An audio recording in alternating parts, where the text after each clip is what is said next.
Welcome to Prime Minister's questions. Joanna Baxter. Question number 1, please, Mr. Speaker. Prime Minister. Thank you, Mr. Speaker. On World Cancer Day, we're publishing our National Cancer Plan to transform care for patients. It means investment in cutting-edge technology so our exceptional frontline staff can give world-class care. It funds more tests and scans, meaning faster diagnosis and treatment, and tailored treatment in specialist centres.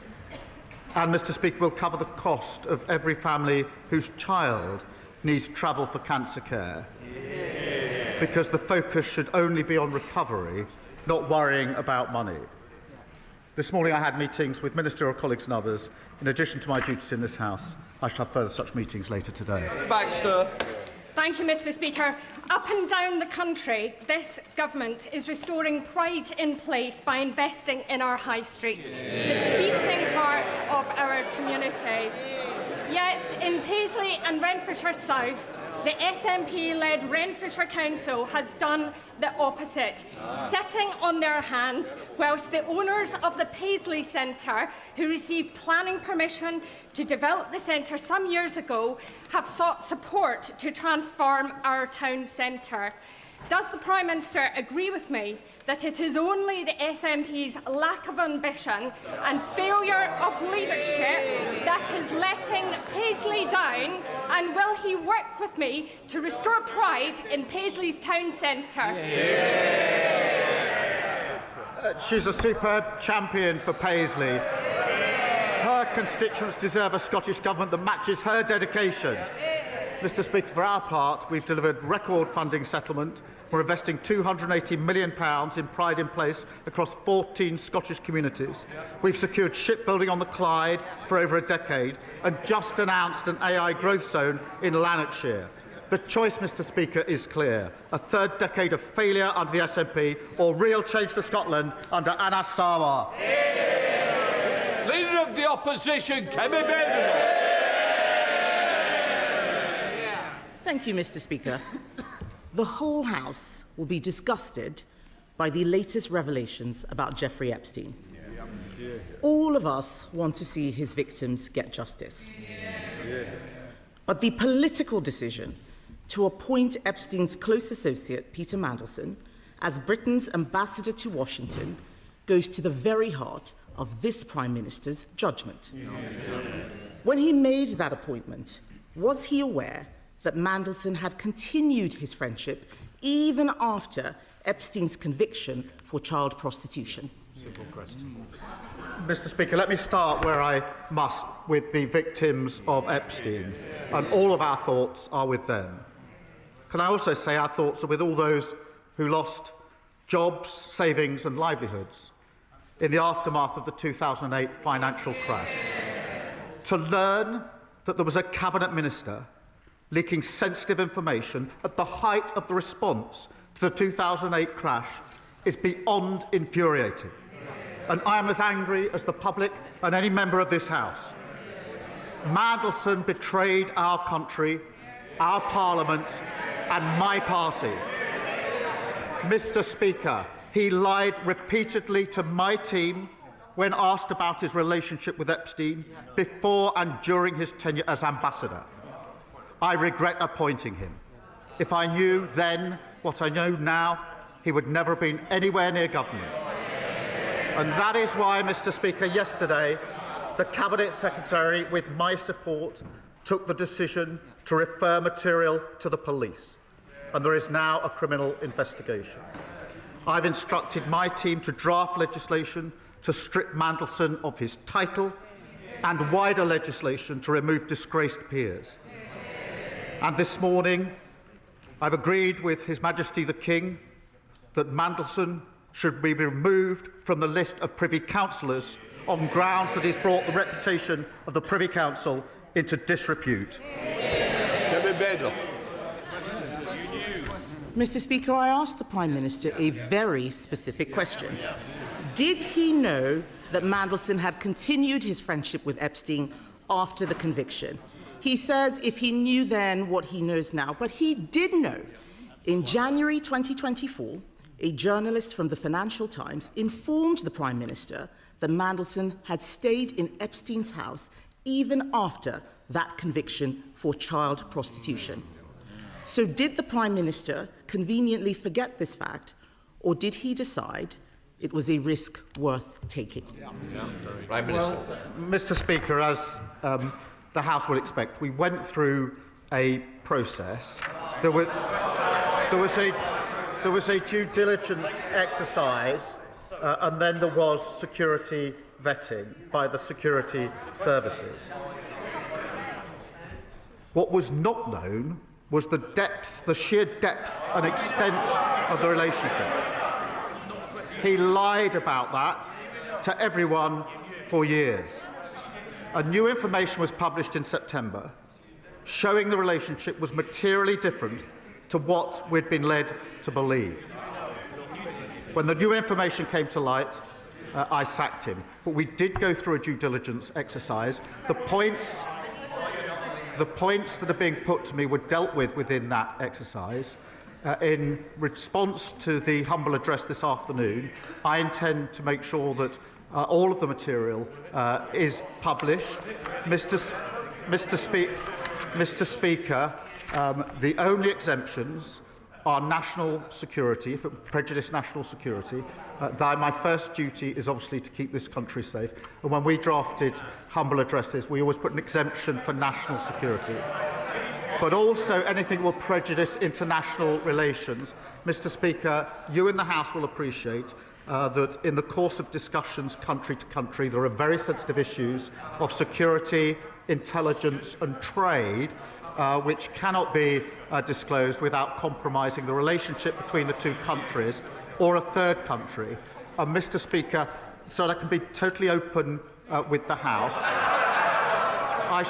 I should also disclose that the Metropolitan Police have been in touch with my office this morning to raise issues about anything that would prejudice their investigations. We're in discussion with them about that, and I hope to be able to update the House, but I do think I should make that clear to the House at this point, because those discussions are ongoing. Shall I clear that up? I'm going to come to the humble address in a moment, but the Prime Minister cannot blame the process. He did know it was on Google. If the Conservative Research Department could find this information out, why couldn't Number 10?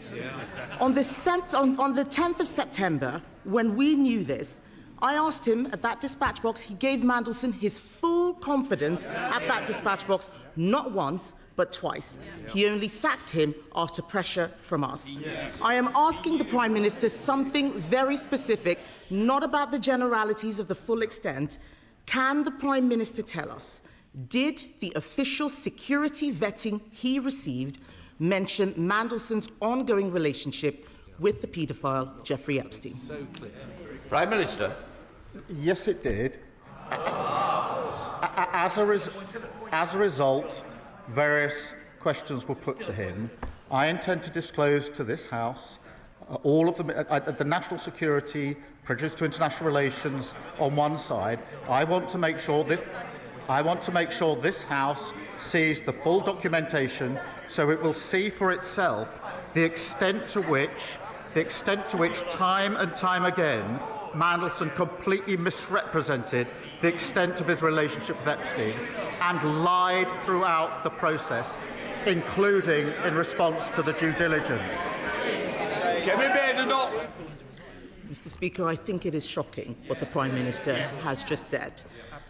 How can he stand up there saying that he knew, but he just asked Peter Mandelson if the security vetting was true or false? This is a man who had been sacked from cabinet twice already for unethical behaviour. That is absolutely shocking. And that is why later today, my party will call on the government to release all documents relating to Mandelson's appointment, not just the ones the Prime Minister wants us to see. Because this government is trying to sabotage that release with an amendment to let him choose what we see, the man who appointed Mandelson in the first place. Labour MPs now have to decide if they want to be accessories to his cover-up. Can the Prime Minister guarantee that he won't remove the whip if they refuse to vote for his whitewash amendment. Prime Minister. Mr. Speaker, the first exemption is in relation to anything that could compromise national security. That is not a small matter, and many members on the benches opposite will know precisely why that needs to be in the exemption. When we were drafting humble addresses, when we were sitting over there, we always made sure that exemption was in because we knew how important it was to the then government. I don't think I've seen a humble address without that in, because and just to be clear, to vote to release something that would prejudice national security is wrong in principle. The second exemption is in relation to things that would prejudice international relations. There will be discussions about security and intelligence and trade, which are highly sensitive to the two countries involved and to third countries. Well, they have to ask themselves whether they want to vote to prejudice our national security. I don't think they do. I don't think, in fairness, that they do. But can I reassure the House, Mr. Speaker? Let me reassure the House that the process for deciding what falls into those categories will not be a political process. It will be led by the Cabinet Secretary, supported by government legal teams. So they will be looking at the question of prejudice. They will be making that decision. The only additional thing I just want to put before the House, because there was a discussion this morning with the Metropolitan Police, is that we are in discussions with them about any material that they're concerned will prejudice their investigation. We're at an early stage of that discussion, but I didn't want to have the House not know that that discussion is going on.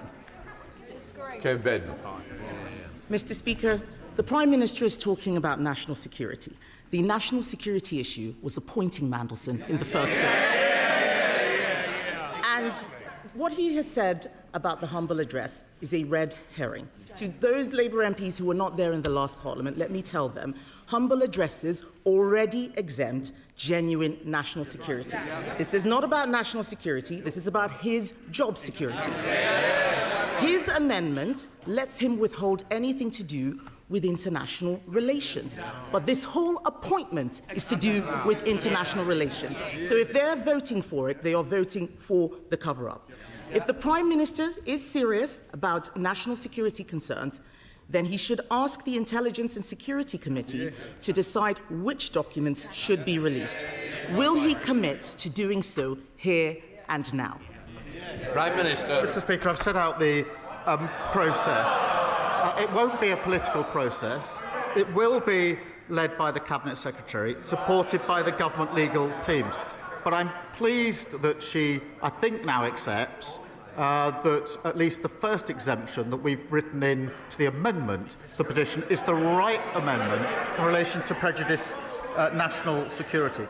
But she and others behind her will understand that because of the breadth of what's asked for, and we're doing everything we can to make sure this is fully transparent and disclosed, but she and those behind her will understand from their own experience in government the sensitivity of information about security and intelligence and trade relations that are inevitably caught in exchanges of the nature that have been asked for. And it is right that anything that prejudices, not touches on, prejudices international relations is protected within the disclosure.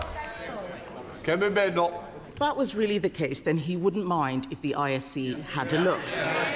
And let's be clear, he says the Cabinet Secretary makes it non-political, but that doesn't make it independent. What we want is an independent look. The ISC is independent. The Cabinet Secretary works for him. We know that there will be a cover-up because this implicates the Prime Minister and his Chief of Staff, Morgan McSweeney, a protege of Peter Mandelson.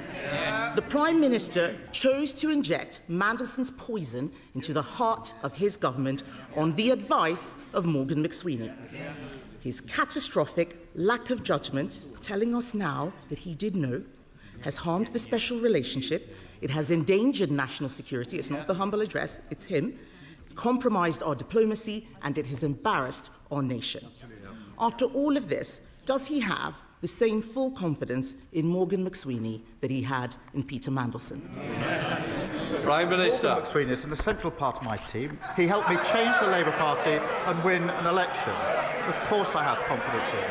But, Mr Speaker, whatever is slung across this dispatch box, I don't think it's right for the Cabinet Secretary to be denigrated in that way and to suggest that he would be involved in a cover-up. There's the politics that comes over the dispatch boxes, but I honestly don't think it's right to impugn the Cabinet Secretary in that way. And I suspect in their heart of hearts, many on those benches would agree. Mr Speaker, I'm as angry as anyone about what Mandelson has been up to. The disclosures that have been made this week of him passing sensitive information at the height of the response to the 2008 financial crash is utterly shocking and appalling. He's betrayed our country. He's lied repeatedly. He's responsible for a litany of deceit. But this moment demands not just anger, but action. And that's why we've moved quickly, referring material to the police, publishing legislation so we can remove titles from disgraced politicians, and stripping Mandelson of his Privy Councillorship. That is what the public expect, and that is what we will do. Libins.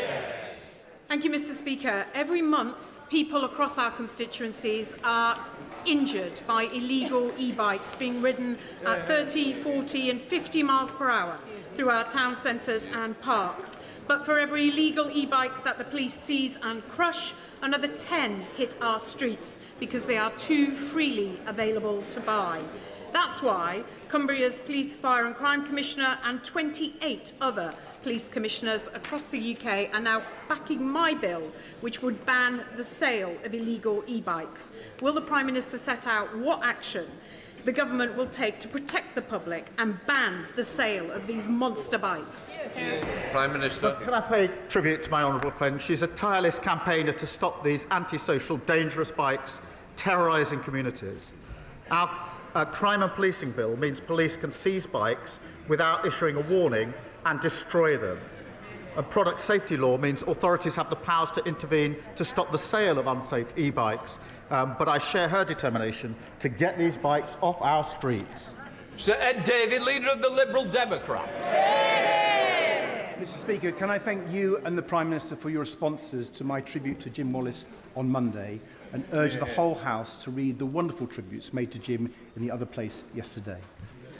Mr Speaker, I've been thinking how it must feel for the victims of Jeffrey Epstein and their families, hearing more and more stories of how rich, powerful men were currying favour with a paedophile sex trafficker, such as Peter Mandelson, sending government secrets to help Epstein enrich himself further. Seeing Mandelson made ambassador to the United States, even after his links to Epstein had been extensively reported by both the Financial Times and Channel 4 News. So can the Prime Minister tell us, given he now admits he knew about those links, before he gave such an important job to one of Epstein's closest friends, did he think at all about Epstein's victims? Mr Speaker, we looked at the material. There was a process. There was then, as he will understand, there was then a security vetting exercise as well. And that's why I started by saying all of our thoughts are with the victims of Epstein. He is right at the beginning of his question to express anger at the material that has recently come out in relation to sensitive information in the aftermath of the 2008 crash. And that is why yesterday, working with the Cabinet Secretary, we referred a material to the police, which has now led to the criminal investigation that is going to follow. Mr Speaker, I think the victims of Jeffrey Epstein deserved far better than that. They deserve Peter Mandelson not being appointed in the first place. We don't even know the full extent of the British establishment's involvement in his appalling crimes, or how many British girls and young women were trafficked by him. So we need a full public inquiry, both to get justice for the victims and to protect our national security. Mr Speaker, the Polish government think Epstein may have been spying for Vladimir Putin. Is the Prime Minister concerned that Peter Mandelson may have been leaking state secrets not just to a paedophile American financier, but also a Russian agent? Well, Mr. Speaker, he talks of a public inquiry. Obviously, the focus now has to be on the criminal investigation which has started. As he knows, that investigation will go wherever the evidence leads it, and I've made it absolutely clear that the government will cooperate, as he would expect, with that criminal investigation wherever it goes. Thank you, Mr. Speaker. I welcome the news that Bristol East will be getting another 3 breakfast clubs. I've seen how these clubs aren't just about making sure that no child starts the school day hungry. They're also about giving staff the extra time to spend with the children and to spot whether there might be trouble at home. And on that note, can I urge the Prime Minister to work with schools on our manifesto commitment to identify children with parents in prison to make sure that those children get all the support that they need? Can I thank her for raising this and confirm that we're looking at how we can strengthen the support in place for these children so no child falls between the cracks. Free breakfast clubs mean every child is fed and ready to learn, and I'm delighted to see 3 more in her constituency as she references. But I also want to mention Rushbrook Primary Academy, Oasis Academy Aspinall, Longsight Community Primary, St Bernard's Roman Catholic Primary School Manchester, all soon operating free breakfast clubs in Gorton and Denton. There's Savile Roberts. Diolch yn fawr iawn, Llyfarydd. The victims and survivors of Epstein and his circle of overprivileged elite are at the forefront of my mind here and now. Mandelson, we now know, described Epstein's release from prison after being sentenced for child sex offences as Liberation Day. This man's association with Epstein was known when the Prime Minister personally appointed him as the UK's ambassador to the USA. Yep. How can we trust the Prime Minister's judgment? And in questioning that, how can we trust him to remain as Prime Minister? Can I join her in the disgust in the comments that she just read out? But to be absolutely clear, the scale and the extent of the relationship between Mandelson-Epstein was not disclosed. On the contrary, it wasn't just not disclosed. Mandelson lied throughout the process and beyond the process. He lied, and he lied again to my team. Luke Charters. Speaker, an EU agri-food deal would boost exports and cut supermarket prices. The CBI backs it, and according to Best for Britain's polling, 62% of the public do. But surprise, surprise, Reform oppose it. I thought the member for Ashfield wanted 30p food. Does the Prime Minister agree that while some opposite prefer temper tantrums with Brussels, this Labour government must build closer ties with Europe to cut the price of the weekly shop? Well, Mr. Speaker, right, the deal that we've struck with the EU means lower prices at the checkout, more choice on the shelf, and more money in people's pockets. It's good for British fishers and farmers who face less red tape, selling our world-class produce into the crucial market. It comes alongside the opportunity for young people to work, travel across Europe, the work we're doing to cut energy bills and closer work on defence. All of this is opposed by Reform and the Tories, who sold the myth, botched Brexit and left families and businesses paying the price. Charlie Juhas. Mr. Speaker, now I'll give the Prime Minister some brief respite from Peter Mandelson. However, he will also be familiar with the name Phil Shiner, the disgraced lawyer who was struck off and convicted for repeatedly inventing vexatious cases against British troops in Iraq. So it is something of a surprise that the Prime Minister authored a chapter in Mr. Shiner's book about pursuing our veterans via the ECHR. So can I ask him specifically, was he ever instructed by Mr. Shiner's law firm, Public Interest Lawyers, to act in any legal case? Let me be absolutely clear about this. As soon as there were any allegations of wrongdoing by Phil Shiner, I've had absolutely nothing to do with him. Thank you, Mr. Speaker. In Aldershot and Farnborough this year, we are looking forward to hosting the National Celebrations for Armed Forces Day in the home of the British Army. Business Businesses in my community welcome this government's record investment in defence in the years ahead, but our banks still struggle to lend to defence companies because of international regulations. Will the Prime Minister ensure that the UK works with Canada and our other allies to found the multilateral Defence, Security and Resilience Bank so that we can get money moving to our defence industries, get our armed forces what they need and stand firm against our adversaries? Well, I'm delighted that Aldershot will be hosting Armed Forces Day because they've got a hard-working Labour MP and a Labour council. Our historic defence spending uplift must be an engine for growth and jobs here in the United Kingdom. That's why we're committed to spending an extra £2.5 billion with SMEs. I do agree with her. It's vital that we work in lockstep with our allies, particularly in Europe, to enhance and align our defence capabilities. We're therefore working at pace to identify the most effective mechanisms for greater multilateral cooperation. Dr. Neil Hudson. Thank you, Mr. Speaker. Prime Minister, for months our communities in Epping have been deeply distressed by the Bell Hotel reopening as an asylum hotel. My thoughts remain with the victims of the sexual assaults, including the 14-year-old Epping schoolgirl. That trauma compounded by the offender's mistaken release from prison. Weekly protests continue, some of which have become violent, with injuries to 10 brave police officers. I am very grateful to the Asylum Minister for meeting with me recently about this untenable situation.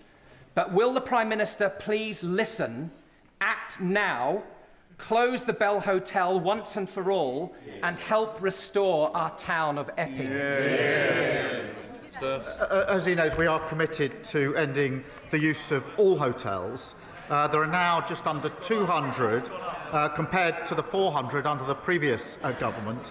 And where military sites are used, safety and security of local communities is our priority. Jonathan Blash. Thank you, Mr. Speaker. Hartlepool has now the third highest number of children in care in England, fuelled by Southern Council shipping families to my town, blowing a £6 million hole in our budget, a deficit that my brilliant Labour Council has already halved, but there is nothing left to cut. And when percentage increases in funding mean less in Hartlepool than almost anywhere else in the country, but a child in care costs exactly the same, the fair funding settlement announced in December does not go far enough. I am fighting non-stop for a better deal for my town because I will not accept one of the poorest communities in the country being condemned to higher taxes or devastating austerity. We need support. So will the PM commit his ministers to work across government to fix this for Hartlepool? Well, it's because of strong local Labour MPs, but like my honourable friend, that towns like Hartlepool, treated as an afterthought by the party opposite, are having their future restored. We're making billions more available so that councils can properly fund social care. And we're driving down the cost of living for parents and their children, including 3 free breakfast clubs in his constituency, over 3,000 children no longer incapacitated by the 2-child limit. That's the difference a Labour government makes. Mr. Speaker, my residents are sick of being let down by Thames Water. Robert and Patricia were sent a £39,000 bill they didn't actually owe. Len and Jenny were forced to use the Portaloo for months as sewage filled their home, and parents still think twice about sending their children to swim in the river. Now, we understand a £16 billion rescue deal is soon to cross the Prime Minister's desk. Will he admit today what everyone already knows? That Thames Water is dead in the water. Any delay is pointless, and it should be allowed to be put out of its misery and rebuilt as a company for public benefit. Well, can I thank her for raising that, and I know how much and important it is for her constituents. We have taken measures in relation to strengthening oversight and the control that we have. We won't hesitate to go further, and I'll make sure she gets a meeting with the relevant minister to discuss. Thank you, Mr. Speaker. It was a privilege at the weekend to join fellow North East MPs on the destroyer HMS Duncan, to meet the crew and also be briefed on the exciting plans for the innovative future of the Royal Navy. A future that should be bright, given the £10 billion frigate deal with Norway, but also a future we absolutely want our region to be part of. So would the Prime Minister agree that given the North East's strengths in AI, satellite technology and advanced manufacturing, North East workers and businesses should be at the heart of the future hybrid navy? And will ministers meet us and industry leaders to put the North East at the heart of our future defence?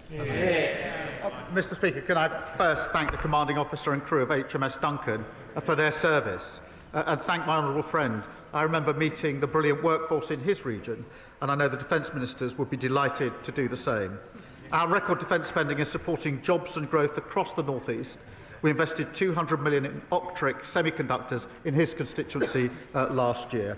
As we increase defence spending, the North East will play a major role securing good skilled jobs for generations to come. Christine Jardine. Thank you very much, Mr. Speaker. And can I associate myself with the comments of my party leader about Lord Wallace, a man I feel I was privileged to know. But can I ask the Prime Minister, given the conversations which are taking place in this place today and up and down the country about Peter Mandelson and his involvement with the paedophile who trafficked women, and the millions of women, particularly in this country, who will have been triggered by that, given the establishment's proximity to what happened, will the Prime Minister assure that there will be support set up, helplines, and that as well as the victims, the direct victims, those indirect women who've been triggered now will be supported? Well, she's right to raise this, and obviously we'll support the police on the one hand with their investigation, but also we will press on with our work to halve violence against women and girls, which is very much about putting the support in place that is needed for all victims of violence. That is a crucial part of our work, and I hope we can work across the House in support of it. Ellen Hayes. Thank you, Mr. Speaker. I'm proud that Labour MPs voted yesterday to remove the two-child limit and lift 400,000 children out of poverty. But child poverty cannot be eradicated while children are living in overcrowded temporary accommodation without their own bed or anywhere to do their homework. So will the Prime Minister commit to urgent and persistent action to drive down the use of temporary accommodation, ensuring that our councils, including my councils of Lambeth and Southwark, have the funding they need in the final local government finance settlement next week? Well, can I join her in the pride in voting to remove 500,000 children from poverty and lift them out of poverty after hundreds of thousands were plunged into poverty by the party opposite when they were in government. On the point she raised about temporary accommodation, she's right that every child deserves a safe, warm and secure home. We're investing a record $3.5 billion in homelessness services and $950 million in local authority housing fund to deliver better quality temporary accommodation.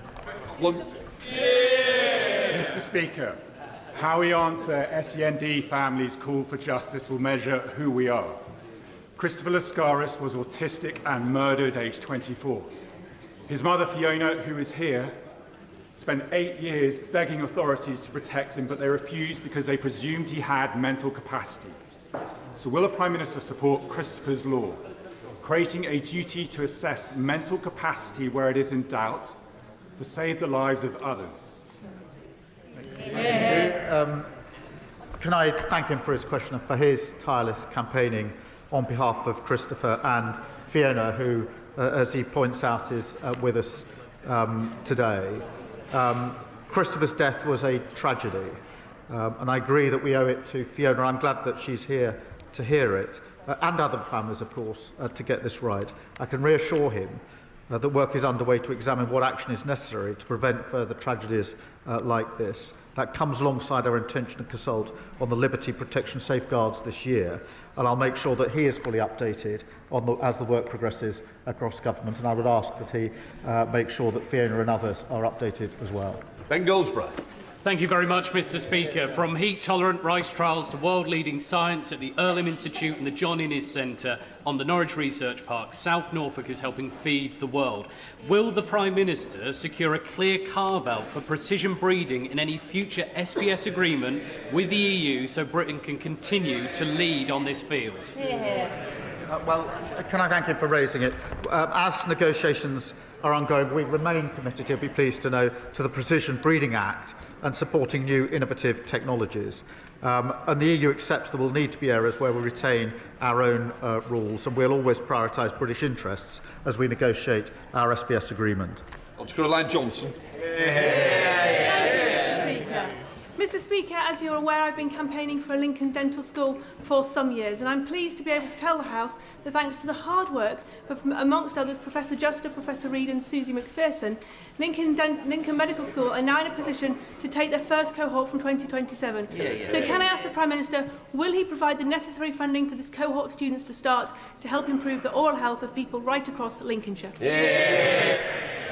Well, I'm pleased to hear the news about the dental school in her constituency, and we have put in further funding in relation to dentistry. We were left with a dental desert across many parts of the country. We're fixing that problem, but I'm glad to hear the news in her constituency. Ollie Billings. Thank you, Mr. Speaker. As the Prime Minister pointed out, today is World Cancer Day. As outlined in our cancer plan, early detection and diagnosis is vital. Will the Prime Minister agree to consider the campaign by my constituent Gemma Reeves, who is a nurse at the Queen Elizabeth Queen Mother Hospital, to ensure breast cancer screening for all women over the age of 40 and meet her to discuss how such a change would save lives?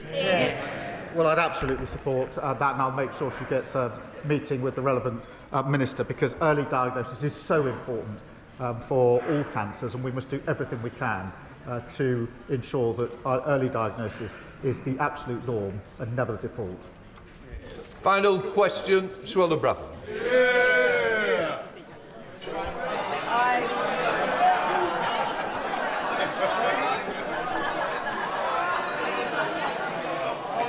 She's new. Give her a moment. Thank you, Mr. Speaker. I recently met one of the bravest women I know.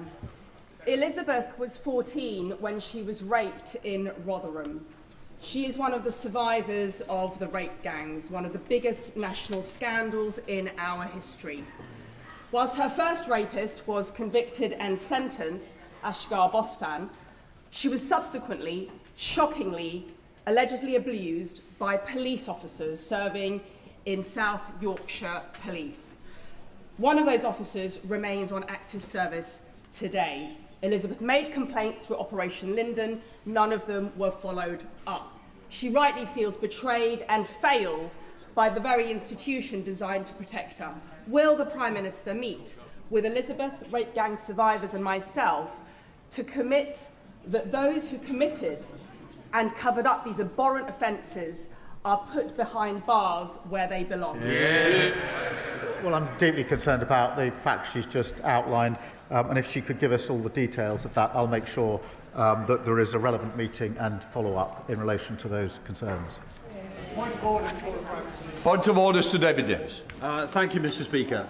Today's debate will focus on Mandelson and his relationship with the paedophile Jeffrey Epstein. However, it will not cover his relationship with another alleged paedophile, murderer, gangster, specialist in bribery and corruption, and Putin favourite, Oleg Deripaska, a relationship that may be just as bad as that with Epstein. As European Trade Commissioner, Mandelson made decisions favouring Deripaska's company by $200 million a year. Mandelson avoided proper investigation by lying about the timing of his relationship with Deripaska. Mr. Speaker, how can we find out what investigations were carried out before Gordon Brown and his government appointed Mandelson as a minister? Do you agree this House needs to see this information? If so, how can we obtain it? What I would say is, Luke, this is a very experienced member, and I know he'll pursue this through the many avenues, and I know there is a debate later in which he may wish to catch the chair's eye in order to raise these issues. These are very serious issues that he's raised, and this will be taken seriously, and I'm sure that the front bench has heard it as well. I will leave it at that. Mr. Speaker, please. Point of order. Thank you ever so much, Mr. Speaker. The Prime Minister said that in each humble address that his party laid in opposition, they mentioned national security. Mr. Speaker, the Prime Minister has left. However, I have checked the two most recent humble addresses laid by the Labour Party when they're in opposition, and all members on those benches should be very aware the words national security do not feature even once. Because it is not necessary in a humble address. So, Mr. Speaker, how do we get the Prime Minister to correct the record when he's just chosen to leave the room? Don't be ridiculous. Can I just say to you, you put it on the record. I don't want to continue the debate, but you put it on the record, so it's there. Right. Point for Church. Thank you very much, Mr. Speaker. Now, the Prime Minister, in response to me just now, appeared to deny ever being instructed by disgraced lawyer Phil Shiner. Yet I have here the 2007 case of Al Jeddah versus the Secretary of State for Defence, where it quite clearly says appellants instructed by public interest lawyers include one Keir Starmer QC. Perhaps the Prime Minister might want to return to the House and clarify his earlier remarks. I'm not here to continue a debate. You put it on the record, we will leave it at that. Right. We'll let the front benches change over.